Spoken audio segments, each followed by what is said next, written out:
Subscribe Tito Manny Vlog.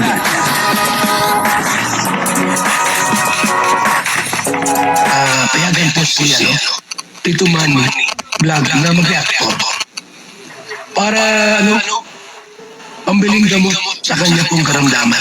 Doon po sa interview ni Kalingap Beshi, Kalingap Mikoy, masaya daw po ngayon si Kalingap Mikoy. Masaya daw po yung kanyang puso. Ibig sabihin ay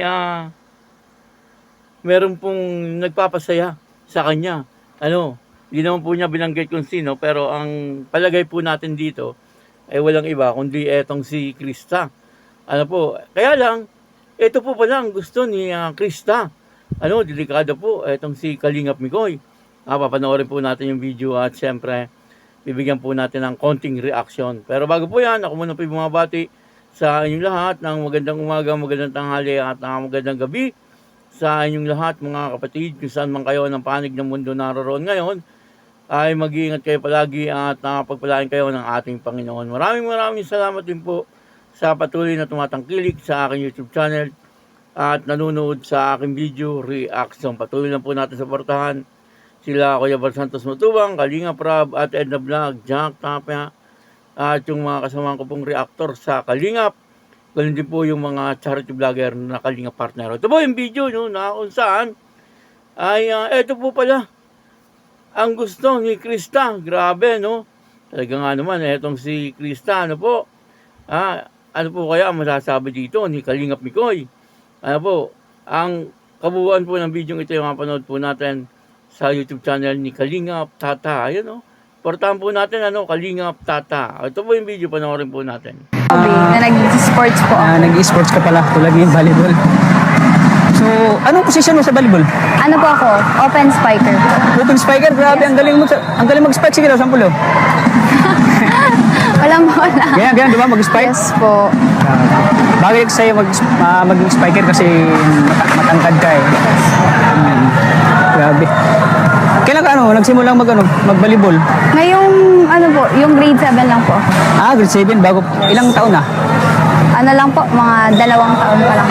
2 taon. So, Pangatlong. 2 taon ka na nag-ensayo ng volleyball? Yes po. Dati po, ang sport ko ng elementary is arnis po.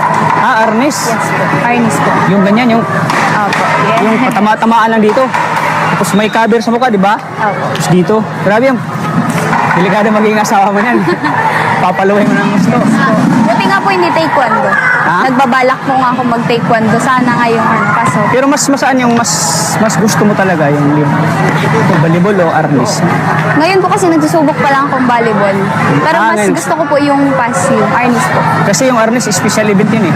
Yes po. Kumbaga ikaw lang mag-isa. Kumbaga ikaw lang yung bubuhat sa sarili mo eh. Mantala yung volleyball ay group events yun, di ba? Yes po. Pagka makamali ka, sisihin ka ng mga kasama mo. Na nag-sports po ako. Nag-sports ka pala, tulad ng volleyball. So, anong position mo sa volleyball? Ano po ako? Open spiker. Open spiker? Grabe, Yes. ang galing mag-spike. Sige daw, sampulo. Walang bola. Ganyan, di ba? Mag-spike? Yes po. Bagay ko sa'yo maging spiker kasi matangkad ka eh. Grabe. Kailan ka nagsimulang mag-volleyball? Ngayong yung grade 7 lang po. Grade 7, bago, ilang taon na? Lang po, mga 2 taon pa lang. 2 taon. So, Pangatlong. 2 taon ka na nag-ensayo ng volleyball? Yes po. Dati po, ang sport ko ng elementary is arnis po. Arnis? Yes po. Arnis po. Yung ganyan, yung Opo. Yes. yung patama-tamaan lang dito. Tapos may cover sa mukha, di ba? Opo. Tapos dito. Grabe yung delikado magiging asawa mo yan. Papaluhin mo ng gusto. Buti nga po hindi taekwondo. Nagbabalak po nga ako mag-taekwondo. Sana ngayong kaso. Pero masaan yung mas gusto mo talaga yung volleyball o arnis? Ngayon po kasi nagsusubok pa lang akong volleyball. Pero mas ngayon. gusto ko po yung yung arnis po. Kasi yung arnis, special event yun eh. Yes po. Kumbaga ikaw lang mag-isa. Kumbaga ikaw lang yung bubuhat sa sarili mo eh. Mantala yung volleyball ay group events yun, di ba? Yes po. Pagka makamali ka, sisihin ka ng mga kasama mo. Kung gusto niyo po mapanood ng buong video ito, ay puntahan niyo lang po yung YouTube channel ni Kalingap Tata, at doon po ay mapapanood niyo po ng buong video ito, at yun na, grabe po pala ang talent ni Krista, magaling sumayaw. magaling kumanta, ano, at magaling din pala mag-volleyball. Etong si Krista, ano po, pero ang gusto niya daw po talaga ay yung taekwondo, saka yung arnis. Ay grabe. Kung sakali po pala na silang dalawa ni Kalingap Mikoy ang magkakatuluyan, ano, ay delikado si Kalingap Mikoy. Ano po? Baka pagka nag-away po sila, ay karatihin po siya, kaya arnisin siya ni Krista. Ano? Eh naman po ay joke lang. Ano, alam naman po nating lahat na si Krista ay napakabait na dalaga. Ano po, yan po ay pinatunayan ng kanyang ina at ni kanyang ama, no, si Tatay Junel, at maging si Kalingap Mikoy ay sabi niya ay napakabait daw po ni Krista. Ano po, doon po sa interview ni Kalingap Besi kay Kalingap Mikoy, ano, sabi po ni Kalingap Mikoy ay masaya daw po ngayon yung kanyang puso. Ano, sino po kaya nagpapasaya doon? Wala po siyang binanggit na pangalan, pero ang kutob ko po doon na nagpapasaya talaga sa kanya ay si Krista. Ano po, kahit na nga po wala ng Mikris, pero nandun pa rin po yung kanilang magandang komunikasyon. Ano po, hindi po natin alam kung ano po yung mga nangyayari sa likod ng camera. Ano po, baka nagtatawagan sila o kaya ay nagchat-chat, ano, o kaya po ay inahatid ni Kalingap Mikoy. Hindi po natin alam. Yan lang po ay parang haka-haka ko lang or opinion ko lang. Marami po ang medyo na-intriga doon, ano? Doon po sa sinabi ni Kalingap Mikoy na masaya yung kanyang puso. Ano? Siguro naman ay talagang si Krista po yun. Kasi wala naman po tayong alam na nililigawan ni Kalingap Mikoy. Ano? At saka siguro kung meron man, ay sasabihin po yun ni Kalingap Mikoy. Ano? Wala naman pong sinasabi si Kalingap Mikoy. Samat hindi niya po binabanggit, pero nakikita po natin, ano, at nararamdaman natin na talagang ang nasa puso ni Kalingap Mikoy ay etong si Krista. Ano? Sa ngayon, siyempre, ay hindi pa po maipakita ni Kalingap Mikoy ano kung ano po yung kanyang totoong nararamdaman kay Krista, kasi underage pa nga po etong si Krista ano. Pero sabi ni Tatay Donel, ano, kung sakali ano po ay magkakaroon po siya ng manugang, ay mas gugustuhin na po daw niya etong si Kalingap Mikoy, ano, kasi kilala na po si Kalingap Mikoy, ano, kilalang kilala na mabait, ano po, isa pa ay talagang hindi po pinababayaan si Krista, ano po, kaya maaaring sa tingin ko talaga yung nagpapasaya sa puso ni Kalingap Mikoy ay walang iba kundi si Krista. Ano po, yan po ay opinion ko lang parang ano ko lang, parang hula ko lang.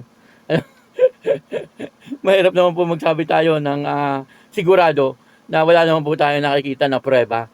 Ano po, kumbaga yung pakiramdam lang ba? Pakiramdam nga ni, ano po. Kaya yun, ano, dito po ay makikita po natin, ano, na napakaraming talent talaga ni Krista. Ano, tama po yung sabi ni Kalingap Rab na si Krista daw po talaga ay magaling. Ano po, kasi kayang-kaya daw po talaga ni Krista.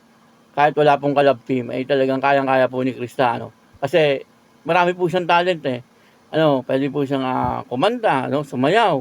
Ano po, at yun na, ano, may mga iba pa po siyang talent. Ano po, na pwede niya talagang pagkakitaan. Kaya labis din ang paghanga talaga ni Kalingap Mikoy kay Krista.